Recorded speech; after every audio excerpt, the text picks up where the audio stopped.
নমস্কার, আপনারা দেখছেন দ্য ইন্ডিয়ান ইনফরমেটিভ চ্যানেল। শুরু করছি আজকের আবার একটি ভিডিও নিয়ে।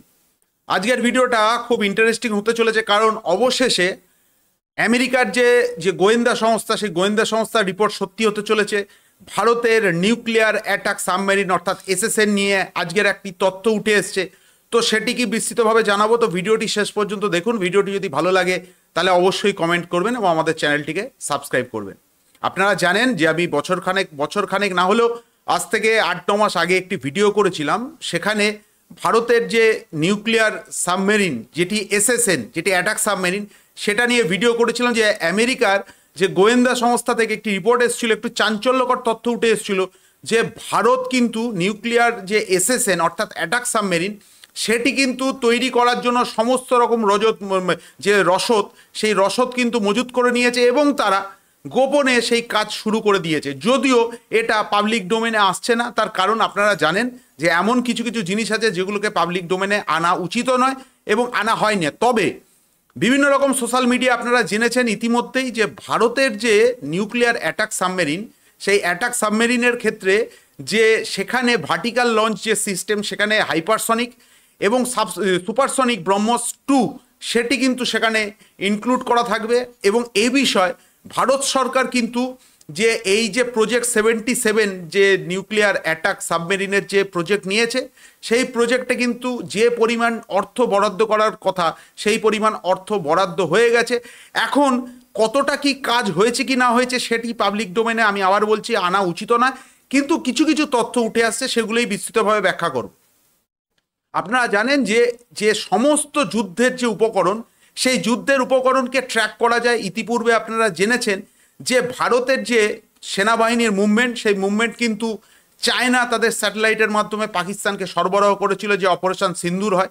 তো এই একটি জায়গা যেটি কিনা নিউক্লিয়ার সাবমেরিনের ক্ষেত্রে, তাকে কিন্তু ট্র্যাক করা যায় না, তাকে কিন্তু কোনোভাবেই ট্র্যাক করা যাবে না।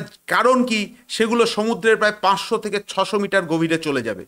প্রশ্নটা হচ্ছে কেন আমি আজকের এই ভিডিওটা তুলে ধরছি, তার কারণ হচ্ছে ভারতের, আপনারা জানেন যে ভারতীয় নৌবাহিনীর যে সাবমেরিন, সেই সাবমেরিনের যে পরিমাণ সাবমেরিন থাকার কথা, সেই সাবমেরিনের কমে এসছে। মূলত আমরা ডিজেল ইলেকট্রিক সাবমেরিন ব্যবহার করি অ্যাটাক সাবমেরিন হিসাবে। এছাড়া ভারতের কাছে নিউক্লিয়ার এসএসবিএন আছে, অর্থাৎ ব্যালিস্টিক মিসাইল নিয়ে যাওয়ার জন্য সাবমেরিন রয়েছে। আর এমন কিছু সাবমেরিন যেগুলো কিনা রাশিয়া থেকে কেনা হয়েছিল কিলো ক্লাস, সেগুলো আস্তে আস্তে আস্তে আস্তে এবার রিটায়ারমেন্টের পর্যায়ে পৌঁছে গেছে। আপনারা শুনেছেন যে জার্মানি থেকে হয়তো নতুন ডিজেল ইলেকট্রিক সাবমেরিনের কথাবার্তা হয়তো চূড়ান্ত হয়ে গেছে, আর কিছুদিনের মধ্যেই ভারত সরকার এই বিষয়ে একটা পদক্ষেপ নিতে চলেছে। তো যেটা সব থেকে গুরুত্বপূর্ণ বিষয়, কেন এই নিউক্লিয়ার এসএসএন সম্পর্কে আমি আজকের এই তথ্যটা তুলে ধরছি, হঠাৎ করে এই বিষয়ে খবরে আলোচনায় উঠে এসছে। আপনারা জানেন যে আমাদের কাছে এসএসবিএন আছে, অর্থাৎ নিউক্লিয়ার ব্যালিস্টিক মিসাইল সাবমেরিন রয়েছে। এবং এই নিউক্লিয়ার ব্যালিস্টিক মিসাইল সাবমেরিনের মধ্যে S5, যেটা সব থেকে বড় নিউক্লিয়ার ব্যালিস্টিক মিসাইল সাবমেরিন, তার কাজও শুরু হয়ে গেছে এবং সেটি 13,000 টন ওজনের। অর্থাৎ আপনারা বুঝতে পারছেন যে বিশ্বের খুব কম দেশের কাছে এই ধরনের যে এসএসবিএন অর্থাৎ ব্যালিস্টিক মিসাইল সাবমেরিনের কিন্তু প্রজেক্ট রয়েছে। একমাত্র আমেরিকা এবং রাশিয়া ছাড়া কিন্তু আর কোনো দেশের কাছে নেই। এবার আসছি নিউক্লিয়ার অ্যাটাক সাবমেরিনের ক্ষেত্রে। আমি প্রথমেই বলেছি যে এই একটি সাবমেরিন কিন্তু একটি যুদ্ধের মোড় ঘুরিয়ে দিতে পারে এবং এই একটি সাবমেরিন কিন্তু একটি দেশকে ধ্বংস করে দেওয়ার পক্ষে যথেষ্ট। আমি বুঝে শুনেই কথাটা বলছি, কারণ দেখবেন এই যে আমরা কেন আমেরিকার যে গোয়েন্দা সংস্থা থেকে রিপোর্ট উঠে এসেছে, প্রথমত যে এই যে এসএসএন যে সাবমেরিনগুলো প্রজেক্ট 77B-তে করা হচ্ছে, তাতে এক একটি সাবমেরিনের ওজন হবে প্রায় 10 থেকে 12,000 টন। অর্থাৎ আমেরিকার যে নিউক্লিয়ার সাবমেরিন আছে ভার্জিনিয়া ক্লাস, সেই সাবমেরিনের অনুকরণেই কিন্তু এই সাবমেরিনটি তৈরি করা হচ্ছে। স্বাভাবিকভাবেই মার্কিন গোয়েন্দা সংস্থায় উঠে এসছে যে ভারতের কাছে হঠাৎ করে এই প্রযুক্তি তারা কি করে পেল। প্রাথমিকভাবে তারা ধারণা করেছিল যে ভারত রাশিয়া থেকে কিছু টেকনোলজি পেয়েছে, কিন্তু পরবর্তী ক্ষেত্রে তাদের এই ধারণাটি তারা ভুল প্রমাণিত হয়। তার কারণ এই যে ভারত যে নিউক্লিয়ার ব্যালিস্টিক মিসাইল সাবমেরিনের কাজ শুরু করেছিল, এটা আজ থেকে 20 বছর আগে শুরু করেছিল।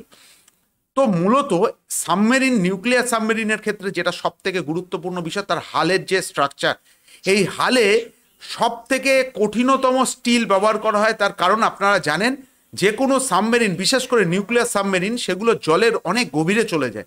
এবার গভীরে চলে যাওয়ার সাথে সাথে জলের যত গভীরে যাবে জলের তত প্রেশার বাড়বে, এবং প্রেশার বাড়ার সাথে সাথে সাবমেরিনের হালের উপরে কিন্তু একটা বড় রকমের প্রেশার পড়বে। অনেক ক্ষেত্রে দেখা যায় সেই সাবমেরিনের হাল কিন্তু ফেটে যায়। তো নিউক্লিয়ার সাবমেরিনের, ব্যালিস্টিক মিসাইলের নিউক্লিয়ার সাবমেরিনের ক্ষেত্রে কেন আরও আধুনিক হালের স্ট্রাকচার তৈরি করতে হয়, তার কারণ হচ্ছে নিউক্লিয়ার সাবমেরিন যেগুলো ব্যালিস্টিক মিসাইল, সেগুলো জলের গভীরে চলে যায়, সেগুলো খুব কোয়াইট হয় এবং তার নড়াচড়াও খুব সীমিত থাকে। কিন্তু অ্যাটাক সাবমেরিনের ঠিক তার উল্টো কাজ। তার কারণ অ্যাটাক সাবমেরিন খুব দ্রুততার সাথে জলের গভীরে থাকে এবং তারা মানে সমুদ্রের যে কোনো যুদ্ধের জাহাজ এবং স্থলভূমিতে আক্রমণ করার জন্য এই ব্যালিস্টিক, মাফ করবেন, এই নিউক্লিয়ার অ্যাটাক সাবমেরিন তৈরি করা হয়। ফলে তার যে হালের যে স্ট্রাকচার, সেগুলো আরও অনেক শক্তিশালী করতে হয়। এখন ভারতের নিজস্ব তৈরি, প্রাথমিকভাবে আমরা রাশিয়া থেকে নিতাম, কিন্তু এখন ভারতের অনেক স্টিল প্ল্যান্ট সেগুলো কিন্তু এই হালের স্ট্রাকচার কিন্তু তৈরি করে ফেলেছে, এবং যে ধরনের হালের তৈরি করার কথা সেগুলো তৈরি হয়েছে। এইবার যেটা সব থেকে গুরুত্বপূর্ণ বিষয়, যেটা বিশ্বের কোনো দেশ আপনাকে এই সুযোগটি দেবে না, সেটি হচ্ছে একটি নিউক্লিয়ার সাবমেরিন তৈরি করার যে রিঅ্যাক্টর। কেন আমি বলছি যে এসএসএন এর কাজ কিন্তু সমান তালে চলছে এসএসবিএন এর সাথে, তার কারণ আপনারা জানেন যে এই যে S5 ক্লাসের যে এসএসবিএন তৈরি করা হচ্ছে, তার যে রিঅ্যাক্টর, সেই 190 মেগাওয়াটের যে রিঅ্যাক্টর, সেটি ভাবা অ্যাটমিক রিসার্চ কিন্তু অলরেডি তৈরি করে ফেলেছে। আর সেম যে রিঅ্যাক্টর, সেটি কিন্তু ওই অ্যাটাক সাবমেরিনে ব্যবহার হবে। শোনা যাচ্ছে এটি প্রায় 200 মেগাওয়াট কিন্তু রিক্টার, আপনার যে রিঅ্যাক্টর, সেই রিঅ্যাক্টরের তৈরির কাজ প্রায় শেষ হয়ে গেছে। সেগুলো এখন পরীক্ষা নিরীক্ষা চলছে। এবার ভারতীয় নৌবাহিনীর একটি দল, তারাও কিন্তু সেখানে ভিজিট করেছে, দেখছে সেই যে রিঅ্যাক্টরের কার্যক্ষমতা কতটা। এবার ভারতীয় নৌবাহিনীর যে এই নিউক্লিয়ার সাবমেরিনের ক্ষেত্রে, অ্যাটাক সাবমেরিনের ক্ষেত্রে বাকি যেসব প্রপালসান সিস্টেম, সেই প্রপালসান সিস্টেমও কিন্তু তৈরি হয়ে গেছে। সমস্ত রকম প্রজেক্ট ভারতীয় নৌবাহিনীর হাতে অলরেডি চলে এসছে।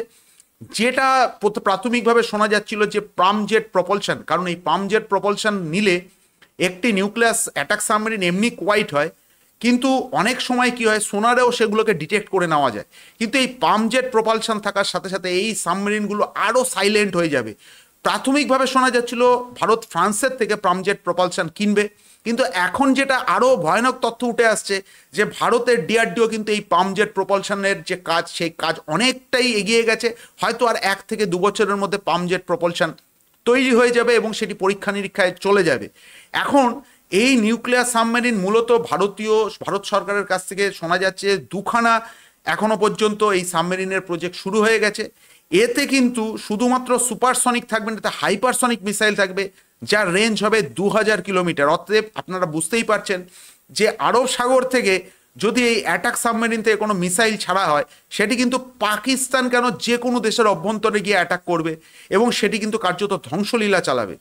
কিন্তু যেটা সব থেকে বড় ব্যাপার হচ্ছে, এই সাবমেরিনকে আপনি কিন্তু ডিটেক্ট করতে পারবেন না। ফলে বিশ্বের খুব কম দেশের কাছে এই ধরনের অত্যাধুনিক সাবমেরিন কিন্তু অলরেডি রয়েছে, যেটা এখনো পর্যন্ত আমেরিকা এবং রাশিয়ার কাছে রয়েছে, এবং ফ্রান্সের কাছে রয়েছে, ব্রিটেনের কাছে রয়েছে। আর চায়নার কাছে যে ধরনের সাবমেরিনগুলো রয়েছে, সেগুলো খুব সহজেই ডিটেক্ট করে নেওয়া যায়। ফলে তাদের মেকানিজম কিন্তু অনেকটাই সেই পুরাতন সোভিয়েত জামানার যে মেকানিজম, সেই মেকানিজম এখন চাইনিজ নিউক্লিয়ার অ্যাটাক সাবমেরিনে ব্যবহার হয়। কিন্তু আমরা কিন্তু অনেক আধুনিক সাবমেরিনের যে প্রজেক্ট, সেটা আমরা অনেক দিন আগে থেকেই তৈরি করেছিলাম। আমি প্রথমেই বলেছি, যেহেতু এগুলো পাবলিক ডোমেনে আসে না, এবং এই পাবলিক ডোমেনে না আসার জন্য এগুলো কিন্তু জনসমক্ষে এখনো পর্যন্ত আসেনি। তবে অদূর ভবিষ্যতে ভারতের কাছে নিউক্লিয়ার অ্যাটাক সাবমেরিন ভারতের নিজের তৈরি হবে, এবং শোনা যাচ্ছে আর কিছুদিনের মধ্যে রাশিয়া থেকে হয়তো 1-1.5 বছর, ম্যাক্সিমাম 2 বছরের মধ্যে আরও একটি নিউক্লিয়ার সাবমেরিন, সেটি হচ্ছে আকুলা ক্লাস, সেটিও কিন্তু ভারতীয় নৌবাহিনীর হাতে চলে আসবে। অতএব পুরোপুরি একটি ব্লু ওয়াটার নেভি হিসাবে ভারতীয় নৌবাহিনী কিন্তু আগামী দিনে ভারত মহাসাগর, আরব সাগর এবং বঙ্গোপসাগর কিন্তু দাপিয়ে বেড়াবে। তো আজকের ভিডিওটা এখানেই শেষ করছি। ভিডিওটি কেমন লাগলো অবশ্যই কমেন্টস করে জানাবেন। ভিডিওটি শেষ পর্যন্ত দেখার জন্য ধন্যবাদ। জয় হিন্দ।